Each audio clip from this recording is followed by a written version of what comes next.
Hi, my name is Joe D. Wells. Live here in Key West, Florida.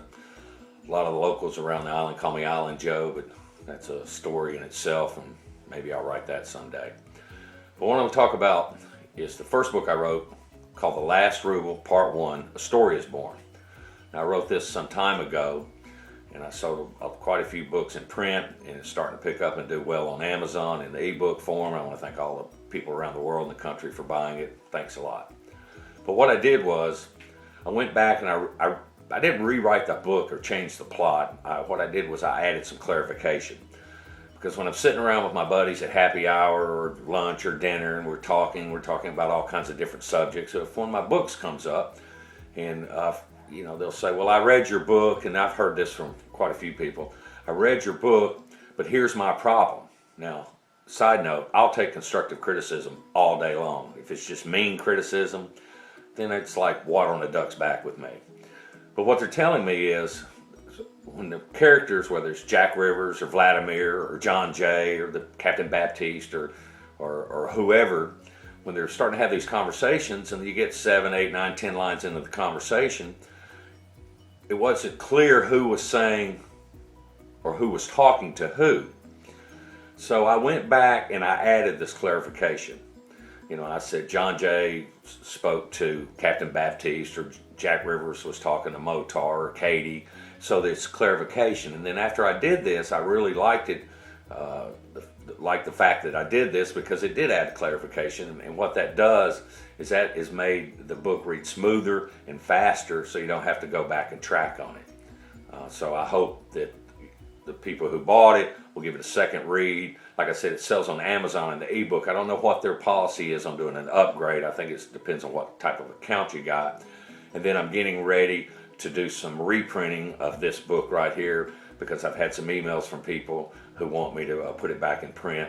So it's in the process, and I'm rebuilding my website at joedwells.com, so all that information will be on there probably by the time this video is done.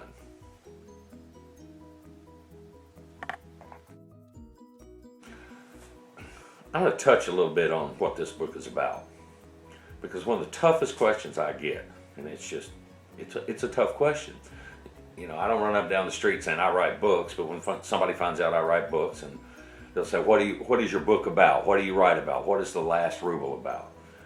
That's a hard question to answer, because there's a lot going on here. There's a lot of different characters. There's a lot of different lives involved, and each character has its own, what path they want to go down in life. But I've come up, I try to use this word, I use the word loyalty. Now, this is an action-packed book. There's a little romance. There's some adventure.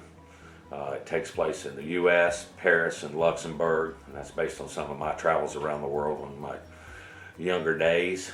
But there's two characters. There's Jack Rivers, who's from Memphis. There's Vladimir, who's from Russia. Jack lives in present times, and Vladimir lives in the early 1900s. He's a Russian soldier. Actually, he's a Russian warrior, because his code of ethics are unapproachable. So what you're doing in this first book, part 1, A Story is Born, is you're learning about these characters. In the first book, Jack's path, he hooks up with some guys from the Middle East and the finance world, and he gets sent on an assignment to find this treasure map to a king's treasure.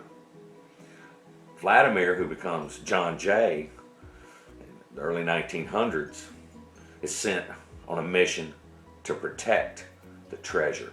He has to go from Russia to the U.S. and bring with him the item that hides the map to the treasure.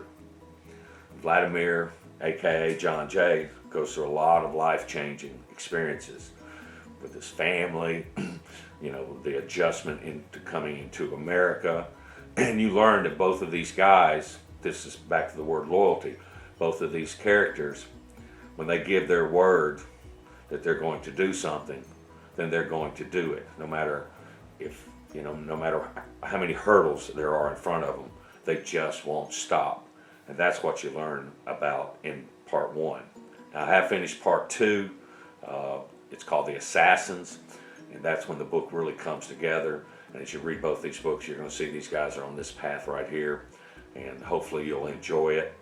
And once again, if you go to my website at jodywells.com, you can find all the information about the books. You can read a little bit of each book, and it'll tell you where you can purchase the books. And I hope you enjoy them. And the feedback is welcome.